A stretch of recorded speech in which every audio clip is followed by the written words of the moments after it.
The morning sun cast long shadows across the grounds of Windsor Castle, as Sergeant James Mitchell adjusted his ceremonial uniform one final time. 23 years of faithful service had taught him that precision mattered in the Royal Guard. But today felt different. Today, something in the air whispered of change, though he couldn't yet name what it was. Prince George, now 12 years old, had been showing signs of growing into his royal responsibilities. The young prince had always been curious, often stopping to watch the changing of the guard with genuine interest, rather than the polite tolerance his position required. James had noticed how the boy's eyes followed their movements, how he seemed to study their discipline and dedication. On this particular Tuesday morning, the routine began as it always did. The guards took their positions at precisely 8 o'clock. Their red tunics immaculate, their bearskin hats perfectly aligned. James stood at his post near the main entrance, a position he had held with pride for over 2 decades. The tourists gathered outside the gates, cameras ready, hoping to catch a glimpse of royalty. Prince George appeared in the courtyard earlier than usual, dressed in his school clothes, but moving with the careful posture his tutors had instilled in him. He walked slowly past each guard position, not speaking, not acknowledging them in any obvious way. But James noticed something extraordinary happening. As the young prince passed each guard, he would pause for just a moment. His hand would move to his heart, then extend slightly toward the guard, before dropping naturally to his side. It was subtle, so subtle that most observers would miss it entirely. But James, trained to notice every detail, caught the gesture immediately. The prince was offering a silent salute, a wordless acknowledgement of their service. It wasn't part of any protocol, James knew. This was something the boy had decided to do on his own. When Prince George reached James's position, the same quiet ceremony took place. The young prince's eyes met his for just a fraction of a second. And in that moment, James saw something profound. Here was a future king who understood, even at 12, that respect wasn't just about following rules or maintaining distance. It was about recognizing the humanity in those who served. After Prince George disappeared into the castle for his morning lessons, James found his thoughts returning again and again to that moment. In 23 years of service, he had received countless formal acknowledgments. He had medals, commendations, and official letters of appreciation. But nothing had moved him quite like this simple, silent gesture from a young boy who didn't have to notice him at all. The other guards had noticed too. During their brief break, Corporal Davies mentioned it quietly. "Did you see what the young prince did?" he asked. "The way he acknowledged each of us?" Guard after guard nodded. They had all witnessed it, and they were all affected by it. Here was a member of the royal family who saw them not just as fixtures in the landscape of his privilege, but as individuals worthy of personal recognition. As the days passed, Prince George's morning ritual continued. Each day, he would walk past their positions, offering that same quiet salute. He never spoke, never broke protocol, but his message was clear. He saw them. He respected them. He was grateful for their service. James began to look forward to these moments with an anticipation that surprised him. He had always taken pride in his duty, but now that duty felt infused with something deeper. The young prince's wordless appreciation reminded him why he had chosen this life of service in the first place. Other members of the household staff began to notice the prince's behavior as well. The castle gardeners reported that Prince George had started acknowledging them with small nods when he passed. The kitchen staff mentioned that he would sometimes stop by their workspace, not to make requests, but simply to watch them work with what seemed like genuine respect for their expertise. It was as if the young prince was on a quiet mission to recognize every person who contributed to the functioning of his world, and he was doing it all without words, as if he understood that the most meaningful connections sometimes happen in silence. James found himself wondering about the conversations Prince George must be having with his parents and tutors. Was this behavior something he had been taught? Or was it emerging from his own developing sense of leadership and compassion? Either way, it spoke to a maturity that was remarkable in someone so young. The tourists continued to gather outside the gates, hoping for royal sightings. They would cheer when they spotted Prince George, calling out his name and waving frantically. But they missed entirely the quiet drama taking place within the castle walls, where a future king was learning to lead through acts of recognition and respect. As James stood at his post each morning, he began to feel part of something larger than routine duty. He felt like a witness to the development of a young man who might one day rule with the kind of thoughtfulness and humanity that the world desperately needed. The young prince's silent salutes became a bright spot in each day, a reminder that even in the most formal and traditional institutions, genuine human connection could flourish. James had served under protocol and procedure for over 2 decades. But now, he was experiencing something entirely different. Service that felt truly seen and appreciated. What James didn't know was that this was only the beginning of a story that would challenge everything he thought he knew about duty, loyalty, and the nature of true leadership. Prince George's wordless gestures were about to lead to consequences that none of them could have anticipated. 3 weeks into Prince George's morning ritual of silent salutes, something unexpected happened that would test the boundaries of royal protocol and personal conviction in ways James Mitchell had never imagined. It was a gray Thursday morning when Lord Pemberton, a senior member of the royal household staff, arrived for an unscheduled inspection. Lord Pemberton was known throughout the castle for his rigid adherence to tradition and his belief that any deviation from established protocol was a sign of declining standards. He had served the royal family for 35 years and took pride in maintaining what he called proper distance and appropriate formality. Lord Pemberton positioned himself strategically in the courtyard, clipboard in hand, ready to observe the morning routines. James noticed him immediately and felt a knot forming in his stomach. Something about the man's presence suggested trouble. When Prince George emerged for his daily walk past the guard positions, he began his usual ritual. But as he approached the first guard station, Lord Pemberton stepped forward. "Your Highness," he said in a voice that carried across the courtyard, "might I suggest that such informal gestures are unnecessary? The guards understand their position and require no personal acknowledgement beyond what protocol dictates." Prince George stopped walking. For a moment, he looked between Lord Pemberton and the guard he had been approaching. James could see the confusion and disappointment on the young prince's face, but also something else: determination. The 12-year-old prince straightened his shoulders and looked directly at Lord Pemberton. "I understand your concern," he said quietly, "but I believe recognizing people who serve is important, regardless of protocol." Lord Pemberton's expression hardened. "Your Highness, with respect, maintaining appropriate boundaries is crucial for the dignity of the crown. Personal relationships with staff members can lead to complications and compromised professionalism." What happened next stunned everyone present. Prince George walked deliberately to each guard position, making his silent salute more pronounced than ever before. When he reached James's station, he not only performed his usual gesture but also mouthed the words "thank you" so clearly that James could read his lips. The message was unmistakable. The young prince was not going to be deterred from showing respect to those who served, regardless of what tradition or authority figures might say. After Prince George returned to the castle, Lord Pemberton approached James directly. "Sergeant Mitchell," he said, his voice cold and official, "I trust you understand that encouraging inappropriate familiarity with members of the royal family is a serious breach of your duties." James felt his chest tighten. "Sir, I have done nothing to encourage anything. Prince George's actions are entirely his own initiative. Nevertheless," Lord Pemberton continued, "I expect you to discourage such behavior in the future.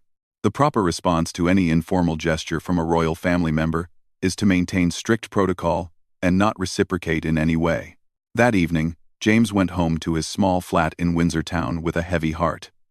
His wife Sarah noticed his troubled mood immediately. "What's wrong, love?" she asked as they sat down for dinner. James explained the day's events, describing Prince George's morning ritual and Lord Pemberton's intervention. Sarah listened quietly, occasionally shaking her head. "That poor boy," she said when James finished, "trying to do something kind and being told it's wrong." "But maybe Pemberton has a point," James said reluctantly. "Maybe I have been encouraging inappropriate familiarity." Sarah set down her fork and looked at her husband seriously. James Mitchell, in 23 years of marriage, I have never known you to do anything inappropriate or unprofessional. If a young prince wants to thank you for your service, and you're being told to discourage basic human decency, then something is very wrong with the system, not with you. The next morning, James arrived at his post with a plan. When Prince George appeared for his morning walk, James would maintain complete formal protocol. No acknowledgement of the salute. No eye contact. No hint of recognition. It would break his heart, but it might protect both him and the young prince from further scrutiny. Prince George approached as usual. But when he reached James's position and offered his silent salute, James stared straight ahead, his face completely expressionless. He saw the confusion and hurt that flashed across the prince's face, and it was like a knife in his chest. The young prince hesitated for a moment, as if hoping James might relent.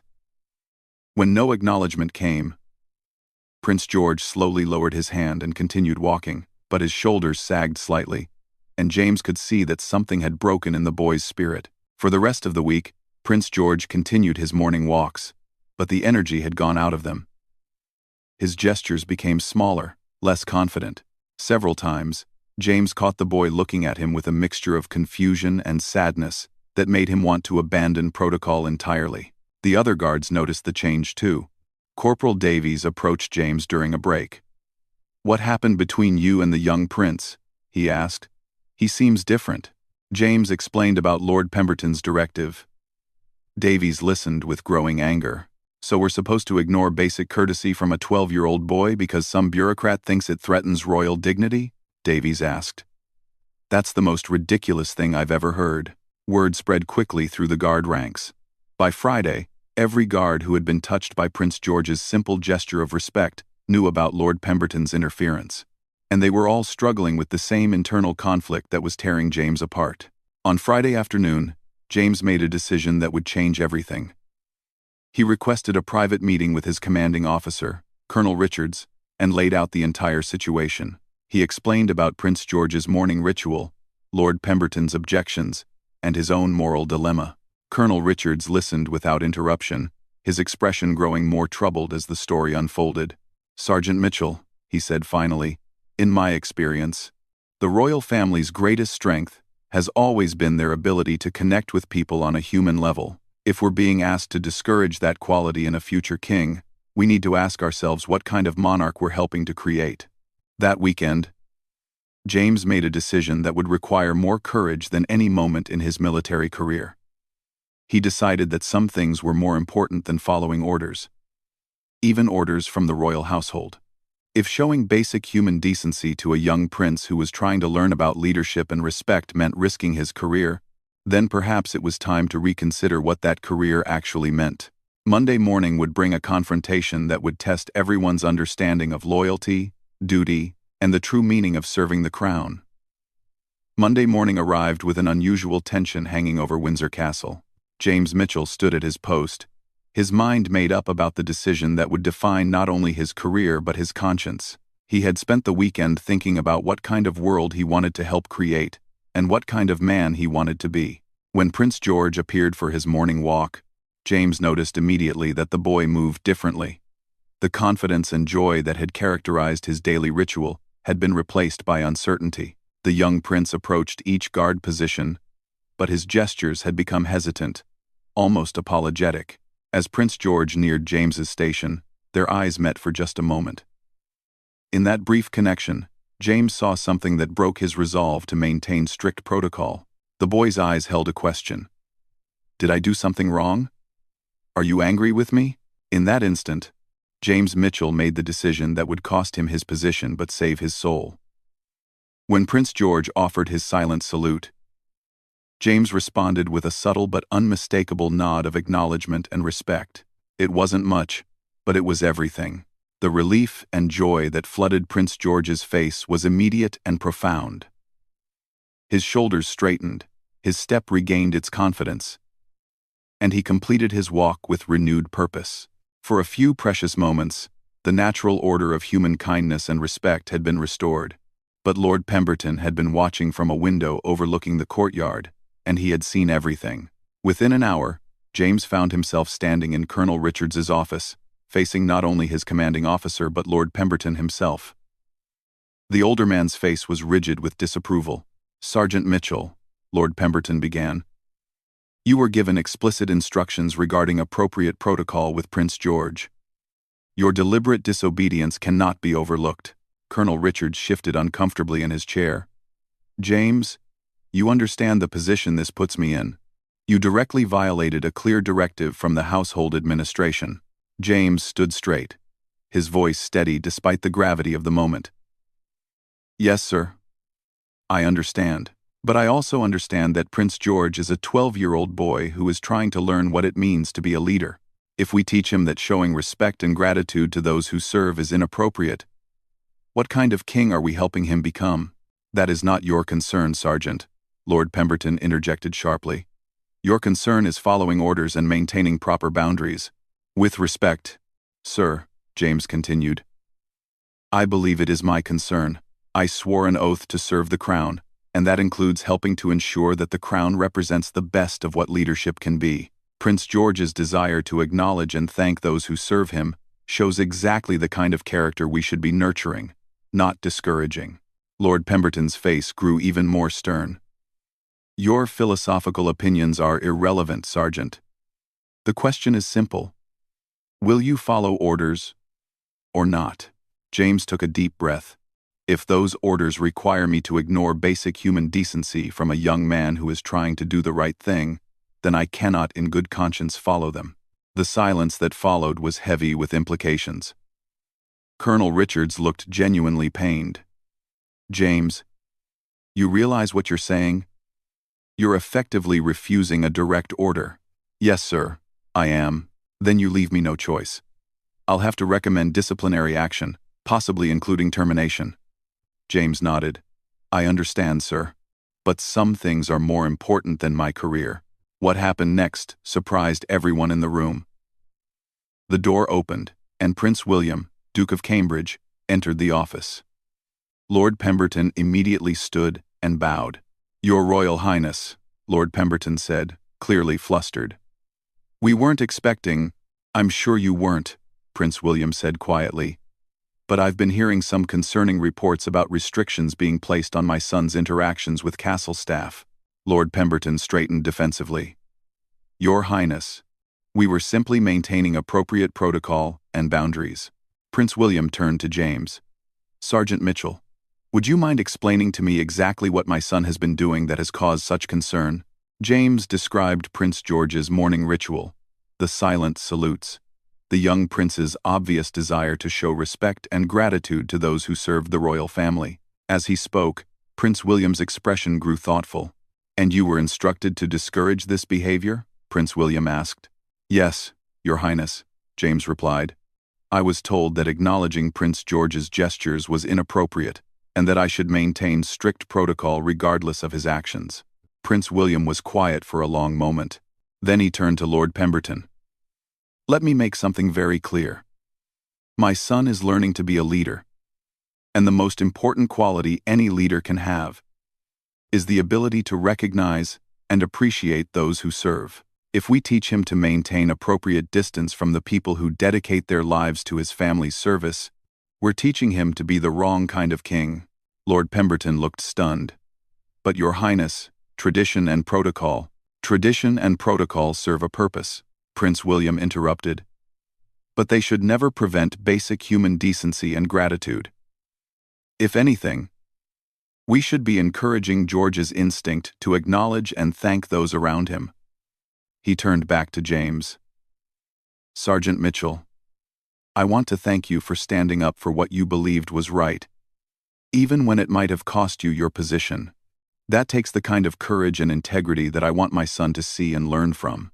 Colonel Richards looked relieved. "So, Your Highness, what would you like us to do about the situation?" "I want Sergeant Mitchell to continue his duties exactly as he has been. And I want it made clear to all staff that Prince George's gestures of respect and gratitude are not only acceptable but encouraged. As for Lord Pemberton," Prince William paused, his tone becoming more formal, "I think it might be time for a review of some of our household policies to ensure they're aligned with the values we want to instill in the next generation. Over the following days, word of the confrontation spread throughout the castle staff. James became something of a quiet hero among the guards and other workers who had been moved by Prince George's simple gestures of respect. Prince George himself seemed to sense that something had changed. His morning walks resumed with all their original energy and joy. But now there was an added element of confidence, as if he understood that his instinct to show gratitude and respect had been validated by those who mattered most. James continued to serve at Windsor Castle for several more years, but he would always remember this as the defining moment of his career, not because he had stood up to authority, but because he had helped protect a young prince's natural instinct for kindness and respect. Years later, when Prince George had grown into a young man known for his genuine connection with people from all walks of life, James would think back to those morning salutes and smile. Sometimes the most important battles aren't fought with weapons or strategies, but with simple human decency and the courage to stand up for what's right. The story spread beyond the castle walls, becoming a quiet legend among those who served the royal family. It reminded everyone that true leadership isn't about maintaining distance or enforcing rigid hierarchy, but about recognizing the humanity in everyone and showing gratitude for the ways they contribute to something larger than themselves. And somewhere in the heart of the monarchy, a young prince learned that the most powerful gestures often require no words at all. Only the courage to act on one's deepest convictions about how human beings should treat one another.